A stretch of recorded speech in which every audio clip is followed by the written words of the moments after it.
It's not acceptable for someone to grope you. It's not acceptable for someone to verbally abuse you.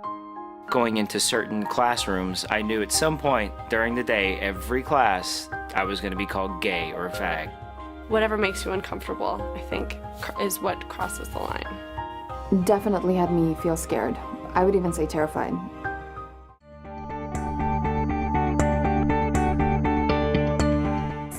My name is Joy Suzuki. I am the Title IX coordinator here at Sonoma State University.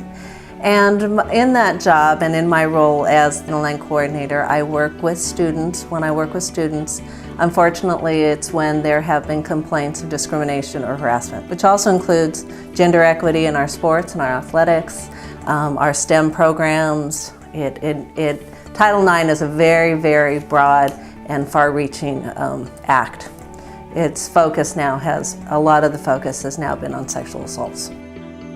My name is Kayla Heekin, and I am of junior standing. I'm an American Multicultural Studies major. I'm a student organizer for Students for Quality Education, and I'm also involved in the Transcultural Leadership Collective at the Hub.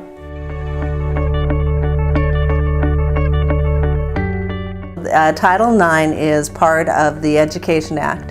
And it was founded in 1972. It states that no person could be denied benefits of a federally funded education program or activity on the basis of gender. To me, Title IX is protections against sexual harassment, sexual violence, and sex discrimination in the campus.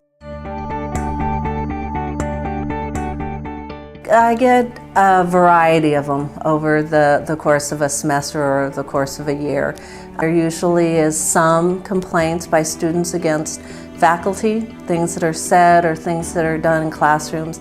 They don't usually rise to the level of maybe being harassment. So I get those, and those are always addressed directly back with the faculty member.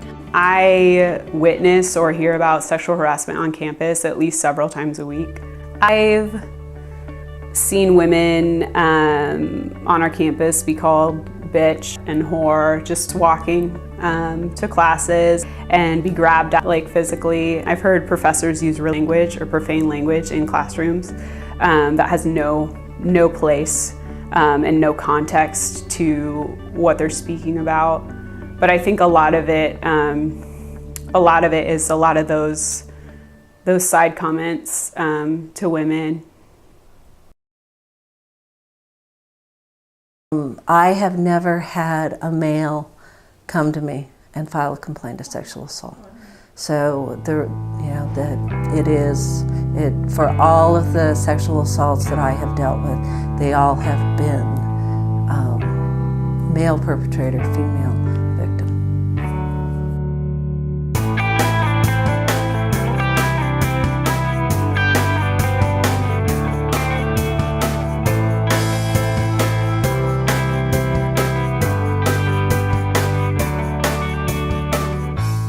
Some instances too that could occur and happen to men in terms of sexual harassment and sexual violence may be seen as just bullying or hazing in general and not be seen in their lens as sexual harassment or sexual violence, even though it may be that. We have always had kind of the same protocol. We handle all the complaints for students, staff, and faculty, any kind of discrimination, kind of harassment. What changed, not in Title IX, but the focus of Title IX changed when there was what was called a Dear Colleague letter. It's a letter that comes out from the Office of Civil Rights. It was issued in April of 2012, and it focused very much on sexual assault. The amount of sexual assault that is happening on the campus was really mind-boggling in a way. So that's what that Dear Colleague letter focused on. It very much talked to universities about the protocol and what you needed to do, how you handled an investigation, that it had to be timely, it had to be thorough. The Dear Colleague letter talked about the training to try to prevent it and to try to get people to, as a community, not tolerate it. To understand this isn't something we want happening on our campus. I had incidents multiple incidences last semester of sexual harassment. I experienced in residential life, and I reported there, as well as reporting to our Title IX coordinator, Joyce Suzuki. And my experience with Title IX on this campus was that it felt like it wasn't fully explained to me. There wasn't a lot of transparency in the reporting process.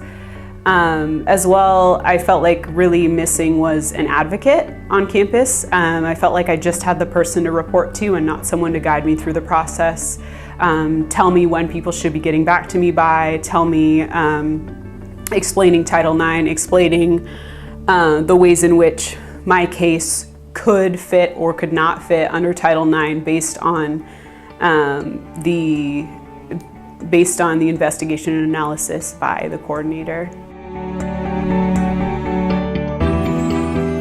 Having advocates and having transparency about the process and formality about the process is one of the biggest barriers for Title IX. I think what we need to do more of is not just do it with our freshmen.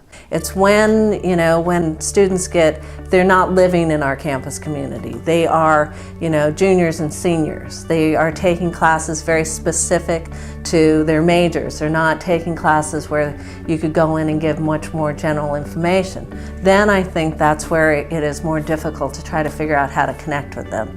All I really want you to remember is there is someone on campus. This is my name and this is my title. I'm not going to expect you to remember what the process is or what really you should do. Just remember that there is someone here, and ask if you can't remember, or there are resources out there for you. If I can get 90% of our students to know, oh yeah, I do know there is someone, I'd feel good about that.